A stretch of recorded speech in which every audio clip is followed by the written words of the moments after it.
Chimo, je dois partir là. Ouais. Bon, d'abord, c'est quoi le sentiment là après cette qualification pour les quarts de finale? C'est la deuxième consécutive en quart de finale. Il n'y avait aucune nation africaine qui avait réussi ça. Non, ça fait toujours plaisir. Voilà, on est là où on est maintenant. Ça nous fait plaisir, mais c'est pas notre fin pour nous. On veut viser encore plus haut. Voilà, on l'a démontré il y a 4 ans et là on est encore là, donc c'est que le travail paye.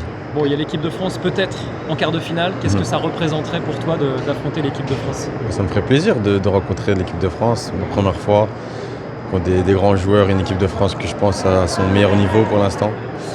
Donc voilà, j'espère la France, mais on sait pas, je sais jamais, peut-être ça sera le Paraguay.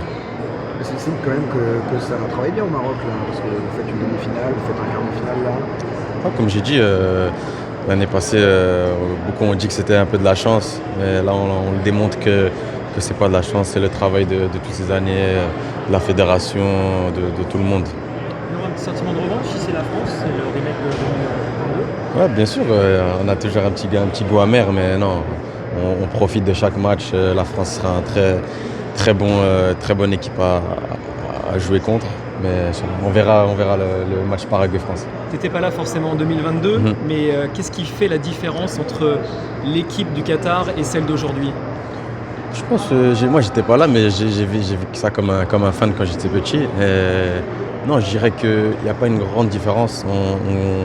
On est tous à jouer pour le pays et c'est le plus important, la mentalité de vouloir mouiller le maillot. Et je pense qu'on la ramène encore sur cette Coupe du Monde-là. Sportivement, on vous sent quand même plus protagoniste, vous avez envie d'avoir le ballon avec vous, alors que c'était une équipe peut-être un peu plus défensive. Comment tu vois les choses d'un point de vue plus tactique? Oui, bien sûr, on voulait avoir le ballon. On a vu qu'on a les qualités de jouer contre chaque équipe et avoir le ballon. Et techniquement, on est meilleur. Et ouais, comme j'ai dit à vos collègues, la première mi-temps c'était un peu difficile à garder le ballon. Ils mettaient beaucoup d'intensité le Canada. Et voilà, on est revenu à la deuxième mi-temps pour montrer un peu plus d'intensité. Et on a réussi à garder le ballon et voilà, être efficace devant le but. Le point commun avec 2022, c'est Asnin avec qui vient doubler aujourd'hui.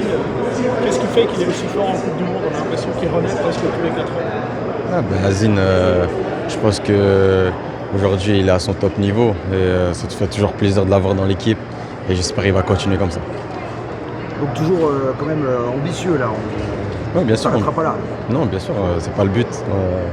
On a encore 14 jours et j'espère atteindre les 14 jours. Merci. Merci beaucoup. Merci.